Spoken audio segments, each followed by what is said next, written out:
Hi guys! So this is an awareness post again. So I believe marami kayo nare-receive na messages from Lady Danily, which is apparently hindi po ako yun. Those are posters and scammers na nag-i-invite and nag-o-offer na kung ano-ano mga investment schemes. So mag-ingat po kayo doon kasi hindi po ako magdi-DM sa inyo, hindi po ako mag-PPM sa inyo or mag-i-initiate ng messages sa inyo. Napaka-busy kong pong tao para mag-message sa inyo. So ito pong mga accounts na to, hindi po sa akin yan guys. Mag-ingat kayo, hindi sa akin yan. And then, yung Instagram ko po, na-ban po siya last May. So, nawala po yung Instagram ko na Lady Danily. I don't know why. Possibly because of the, mga impostors. Pero it was permanently banned. So, imagine yung Instagram ko yun for 10 years. Tapos, naglaho na lang siyang parang bula.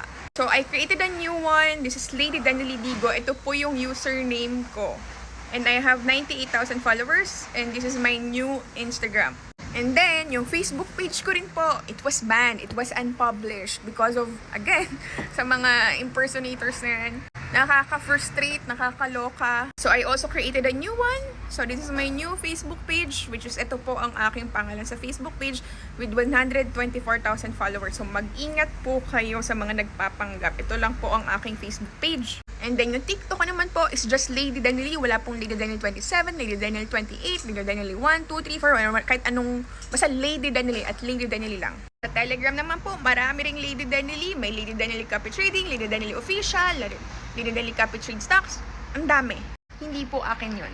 So, mag-ingat kayo. Kasi sometimes, ginagawa nila para magmukhang Lady Danily, yung letter L gagawin nilang capital I. So, mukha siyang L. Tapos, meron din ako mga na-receive na reports na ginagaya nila yung basta nakakapag-create sila ng video na gamit yung face ko. I don't know, siguro AI yun, hindi ko na alam paano ginagawa. Yung nakakapagsalita ako, nakikipag-usap ako through video call, face yung gamit ko Sobrang lupit ng technology ngayon. And then meron na ring ID, fake ID na ginagamit. ID ko din. Hindi ko alam paano nila nagawa yun. Tapos meron ding mga bank accounts na nakapangalan ni Lady Danily sa CIMB, sa GoTime, sa kung ano ng mga digital banks. Pag pinagde-deposit nila, Lady Danily Digo. Pero hindi ko bank account yun, pero pangalan ko. Hindi ko alam paano ganun sila kalupit. Tapos meron din mga voice messages. Boses ko din. Kasi nagagawa nilang makipag-usap, makipag-video call, using my name, using my voice, using my face. Sobrang lala. So you have to be very, very, very vigilant. You have to be very careful. Kasi ang gagaling po nila. So kung magbe-message ka lang kayo, dito lang po sa Lady Danily na TikTok. Tapos yung mga binigay ko po na Instagram, ito lang po yung mga username ko sa Instagram. Yan lang po. And sa Telegram, yan lang po.